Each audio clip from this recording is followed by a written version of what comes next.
1500 box আছে। প্রায় 1500 box. 1500 box. কি রকম মধু সংগ্রহ করতে পারতেছেন?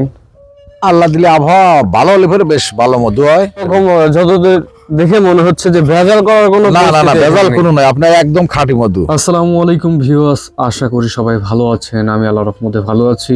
আশার আলোর ক্যামেরায় আমি আছি আপনাদের সাথে ওমর ফারহান, আর এটির পরিচালনা আছে মোহাম্মদ বাচ্চু মোল্লা। আজকে আমরা এসেছি ফরিদপুর উপজেলার পার্শ্ববর্তী গ্রাম বিয়েলবাড়ি গ্রামের একটি সরিষা ক্ষেতে। রবি মৌসুমে কৃষকেরা এখানে বাৎসরিক সরিষা চাষ করেন, আর হলুদ সরিষা ফুলে ভরে ওঠে পুরো মাঠ। এই ফুল থেকে মৌমাছিরা সংগ্রহ করে মধুর রস। জমির পাশেই রাখা মোয়ালদের মধু সংগ্রহের বক্সে মৌমাছিরা দিনভর অক্লান্ত পরিশ্রম করে মধু জমা করে।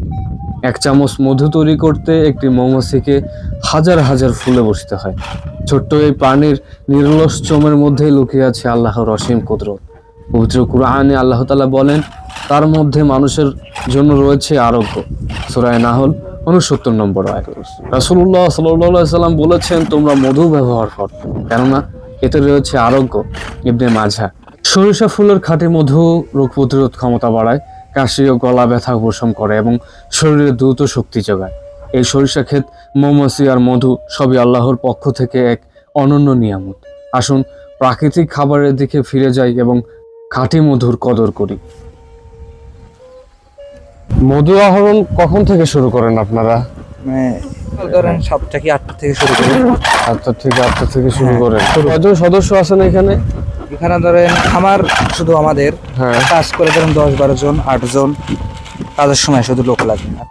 এগুলো ভাই আবার মানে মধু করার পরে আবার এখানে আবার দিচ্ছেন? হ্যাঁ, এগুলা আপনার কালেকশন দেওয়ার সময় ফেম থেকে মাছিগুলা ছাড়ানো লাগে, বিড়াই দিয়ে মেশিনে নিয়ে যায় হচ্ছে ফেমগুলা মেশিনে খাঁচা করা থাকে, খাঁচার ভিতর বসায় রাখি, দিয়ে পাক দিলে মধুটা বের হয়ে যায়। দিয়ে ওই ফেমগুলো আবার নিয়ে আসে, আবার হচ্ছে বসাই দিই, তখন আবার মৌমাছি ফুলে থেকে মধু সংগ্রহ করে। এখানে আপনার কতদিন ধরে আসছেন? মাস দেড়েকের মতো।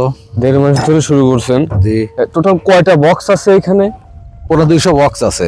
প্রায় 1500 বক্স। 1500 বক্স। কি রকম মধু সংগ্রহ করতে পারতেছেন? আল্লাহ দিলে আবহাওয়া ভালো হলে পরে বেশ ভালো মধু হয়। মোটামুটি 25 মনের মতো মধু এ পর্যন্ত কালেকশন হয়েছে। মানে এ পর্যন্ত 1.5 মাসে 25 মন হয়েছে। 25 মন আহরণ করতে পারছেন? জি। কত করে যাচ্ছে আপনাদের এখানে? ও খুচরো 500 টাকা কেজি বিক্রি করতেছি, পাইকারি একটু কম আছে। পাইকারি নিলে বেশি করে নিলে কম আছে। আর এখানে তো কোনো রকম যতদূর দেখে মনে হচ্ছে যে ভেজাল করার কোনো না না না, পরিস্থিতি ভেজাল নেই। কোনো নয়, আপনার একদম খাঁটি মধু। সব ফুল টুল সব সরিষার দেখতেছেন, শুধু ফুলের মাসি যাচ্ছে। আর আমার এই মৌমাছির জগতে 2007 সালের থেকে শুরু। প্রথম জীবনে আসি 7টা বক্স নিয়ে, এখন বর্তমানে আমার 1500 বক্স আছে।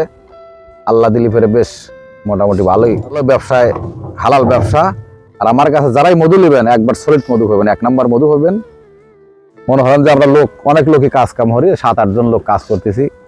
মৌসুমে জানি শস্যের মাঠ আমরা এই বাট মারি, আবার অন্য মাঠে যাবো যেখানে নাবি আছে, সেদিক চলে যাবো। আবার ওই দিক থেকে শরীয়তপুর মাদারীপুর যাবো, লিচুর মাঠ করবো, লিচুর মাঠ পর সুন্দরবন, তারপরে এগুলো বাজারজাত কোথায় করতেছেন? এগুলি আমরা পাইকারি বিক্রি করি কোম্পানিতে। কোম্পানিতে বিক্রি করি, বিভিন্ন কোম্পানি আছে, কোম্পানিটা আপনার আমার থেকে কিনে নিয়ে ওরা হয়তো বোতলজাত করে বিক্রি করে। এই অনলাইনে গ্রাহক আপনার থেকে কিভাবে পাবে? আমরা যে ভিডিওটা ছাড়বো, আপনার অনলাইন থেকে আমার নাম্বার আছে, আপনার যেখান থেকেই ওই আমরা কোরিয়ান সার্ভিসে পাঠিয়ে দেবো মাল, সমস্যা হবে না। 01796 92 95 62। এই মধু কোনো ফ্যাক্টরি নয়, এটা সরাসরি সরিষা ক্ষেতের ফুল থেকে মৌমাছির তৈরি খাঁটি মধু। মধ্যস্বত্বভোগী নয়, মওয়ালের হাত থেকেই আপনার হাতে পৌঁছাচ্ছে এই প্রাকৃতিক নিয়ামত। এখানে নেই চিনি, নেই কেমিক্যাল, আছে শুধু মৌমাছির পরিশ্রম আর আল্লাহর দান। খাঁটি মধু চিনতে হলে মৌয়ালের কাছ থেকেই মধু নিন, কারণ যিনি মধু সংগ্রহ করেন তিনি জানেন এর আসল মূল্য। ভিডিওটি এতক্ষণ দেখার জন্য আপনাদের সবাইকে অসংখ্য ধন্যবাদ। আর ভিডিওটি ন্যূনতম ভালো লাগলে লাইক, কমেন্ট, শেয়ার দিয়ে পাশে থাকবেন, আর চ্যানেলটি সাবস্ক্রাইব করবেন। আল্লাহ হাফেজ।